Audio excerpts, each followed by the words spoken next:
اس حدیث میں دونوں چیزوں کو پیرلل لایا گیا، من قام رمضان من صام رمضان، پیرلل، بالکل متوازی، ہم وزن اعتبار سے، من صام رمضان ایمانا واحتسابا غفر له ما تقدم من ذنبه، من قام رمضان ایمانا واحتسابا غفر له ما تقدم من ذنبه۔ اب سوال پیدا ہوتا ہے قیام اللیل سے مراد کیا ہے؟ یہاں پہ میں تراویح کا جو پس منظر ہے وہ بیان کر دینا چاہتا ہوں۔ دیکھیے، جیسا کہ ہم نے خطبے میں بھی دیکھ لیا، اللہ نے قیام اللیل جو ہے اسے فرض نہیں ٹھہرایا، تطوع، قرآن مجید میں بھی اس کا کوئی ذکر نہیں، احادیث میں اس کی تشویق و ترغیب پوری موجود ہے، ایک اور حدیث بھی ہم بعد میں پڑھیں گے اس پر۔ اس کا پس منظر کیا تھا کہ اس کو چھوڑ دیا گیا۔ اب ظاہر بات ہے مسلمانوں میں کمزور بھی ہیں، مسلمانوں میں وہ مزدوری کرنے والے بھی ہیں، روزہ تو فرض ہے ان پر، چاہے مئی کا مہینہ ہے اور گندم کاٹنی ہے، روزہ تو پھر بھی رکھنا ہوگا، یہ سب کچھ ہے، لیکن یہ کہ رات کو پھر کھڑے رہنا ان کے لیے، جاگنا ممکن نہیں، لہذا ان کے اوپر یہ چیز فرض نہیں۔ حضور نے تراویح کی نماز یا قیام اللیل نہ اسے فرض قرار دیا، نہ اس کے بعد جماعت کوئی اہتمام کیا مستقل، صرف 3 راتیں آپ نے جماعت کروائی ہے، اس میں 8 رکعتیں آپ نے پڑھی ہیں کہ جو آپ کا معمول تھا تہجد کا، وہ پڑھی، اور تہجد کے وقت ہی جماعت کرائی ہے۔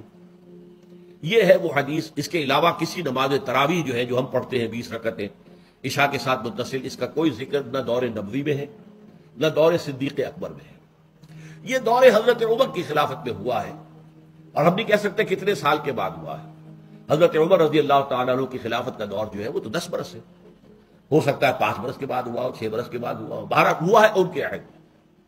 حضرت عمر ایک مرتبہ مسجد میں داخل ہوئے، مسجد نبوی میں، تو دیکھا کہ کچھ لوگ 8 10 12 جو ہے وہ ایک جو ہے حافظ کے پیچھے کھڑے ہوئے اور قرآن سن رہے، کچھ دوسرے کونے میں کھڑے ہیں، کچھ کہیں اور کھڑے ہیں، مختلف جماعتیں ہو رہی ہیں۔ تو انہوں نے سوچا کہ کیوں نہ ان سب کو ایک امام کے پیچھے جمع کر دیا جائے، اور اس کے لیے لوگوں کی سہولت کے لیے عشاء کے ساتھ متصل رکھ دیا جائے، اس لیے کہ تہجد کے وقت اٹھنا جو ہے وہ تو ہر کس و ناقص کا کام نہیں ہے، کہ عشاء کے بعد اگر تھوڑا سا اضافی وقت ہو صرف، تو یہ ہر شخص کر لے گا، مزدور بھی کر لے گا۔ لہذا آپ نے یہ نظام تجویز فرمایا کہ عشاء کے متصل بعد 20 رکعت نماز پڑھی جائے اور ایک امام کے پیچھے پڑھی جائے۔ یہ گویا کہ اجتہاد ہے حضرت عمر رضی اللہ تعالی عنہ، اس کو آپ نے خود بدعت بھی قرار دیا ہے، لیکن بدعت حسنہ۔ بدعت کس اعتبار سے؟ لغوی اعتبار سے، نئی بات، اس لیے کہ حضور کے زمانے میں نہیں تھی، تو یہ اس طریقے سے ایک نئی بات ہے، لیکن یہ بات کیونکہ بہت اچھی ہے، بہت عمدہ ہے۔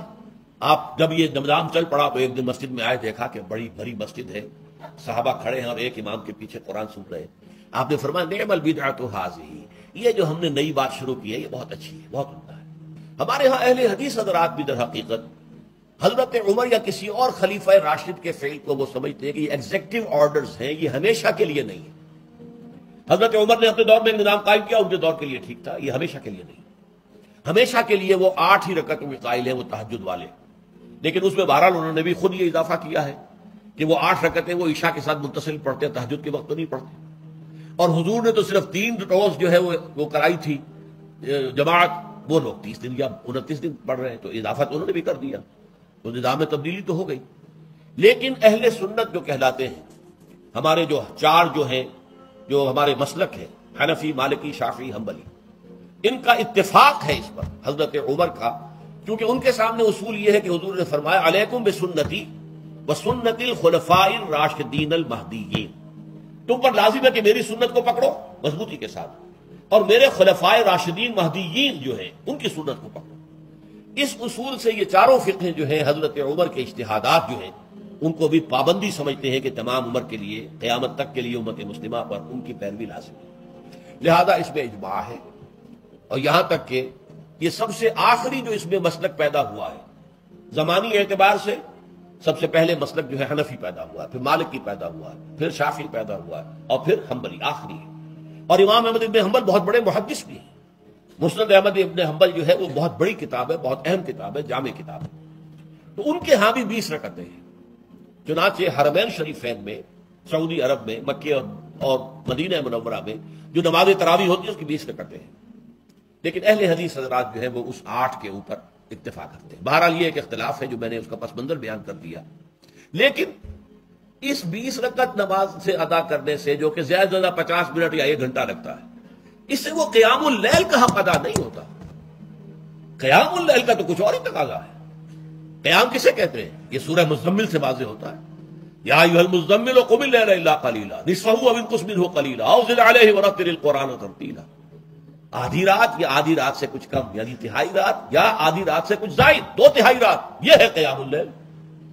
چنانچہ سورہ مزمل ہی کی آخری آیت جو دوسرا رکوع مشتمل ہے جس پر، اس میں صاف کہہ دیا گیا ان ربک یعلم انک تقوم ادنی من ثلثی اللیل ونصفہ وثلثہ وطائفۃ من الذین معک۔ اے اللہ کے نبی، اللہ خوب واقف ہے کہ آپ بھی اور آپ کے ساتھ ایک جماعت بھی رات کو کھڑی رہتی ہے، 2/3 رات یا آدھی رات یا 1/3 رات۔ تو یہ سارا معاملہ جو ہے قیام اللیل کا، گویا کہ کم سے کم 1/3 رات پر اس کا اطلاق ہو سکے گا، یہ نہیں کہ 1 گھنٹے۔ اب کس کے ذمن میں دیکھیے حدیث پڑھیے، تیسری حدیث ہے عن عبداللہ ابن عمرو بن العاص رضی اللہ تعالی عنہ۔ یہ وہی عبداللہ ابن عمرو ہے جن کی میں نے آپ کو حدیث پہلے سنائی ہے۔ یہ ساری رات کھڑے رہتے تھے، پوری رات، اور ہر روز روزہ رکھتے تھے، جس پر حضور نے منع کیا، لا تفعل، مت کرو ایسا۔ رضی اللہ عنہما، یہ خود بھی صحابی ہیں اور ان کے والد عمرو بن العاص بھی صحابی ہیں۔ ان رسول اللہ صلی اللہ علیہ وسلم قال، کہ اللہ کے رسول صلی اللہ علیہ وسلم نے فرمایا، الصیام والقرآن یشفعان للعبد، روزہ اور قرآن بندے کے حق میں شفاعت کریں گے۔ یقول الصیام، روزہ ہی عرض کرے گا اللہ کی جناب میں، اے رب پروردگار، انی منعتہ الطعام والشہوات بالنہار، میں نے تیرے اس بندے کو دن کے دوران کھانے پینے سے اور اپنی شہوت کا تقاضا پورا کرنے سے روکے رکھا، یہ میری وجہ سے روکا رہا، تو میری شفاعت اس کے حق میں قبول فرما، فشفعنی فیہ، میری شفاعت اس کے حق میں قبول فرما۔ وَيَقُولُ القرآن، قرآن کیا کہے گا، منعتہ النوم باللیل، میں نے اسے رات کے وقت سونے سے، نیند سے روکے رکھا، فشفعنی فیہ، تو اس کے حق میں میری شفاعت قبول فرما۔ حضور فرماتے ہیں فیشفعان، ان دونوں کی شفاعت قبول کی جائے گی۔ یہ ہے قیام اللیل۔ یہ قیام اللیل صرف تراویح کی نماز سے جو پڑھ لی جاتی ہے، اور ہمارے ہاں تو یہ ہے، وہاں کم سے کم یہ تو تھا، صحابہ کرام کھڑے ہوتے تھے تو جو قاری پڑھ رہا ہوتا تھا وہ ان کے دل میں اترتا جاتا تھا، اس کا مضمون اور مفہوم جو ہے ان کو معلوم ہے، لہذا وہ اس کی زبان سے نکلا ہوا ہر لفظ ان کے قلب کی گہرائیوں تک اتر رہا ہے۔ یہاں تو یہ ہے پیرٹ لائک حافظ ہے، اسے خود پتہ نہیں میں کیا پڑھ رہا ہوں، اکثر حفاظ جو ہیں وہ عالم تو نہیں ہوتے، اور جو سن رہے ہیں انہیں کچھ پتہ نہیں ہم نے کیا سنا ہے، تو ٹھیک ہے، کم سے کم ثواب تو انہیں ملے گا کہ انہوں نے وقت نکالا ہے، 1 گھنٹہ ہی اضافی صحیح، لیکن بہرحال اس کا وقت تو انہوں نے نکالا ہے، محنت کی ہے، کھڑے رہے ہیں، ثواب ملے گا۔ لیکن جو مقصد ہے وہ حاصل نہیں ہوتا۔ اس مقصد کے حصول کے لیے اول تو قیام اللیل کی کم سے کم مدت 1/3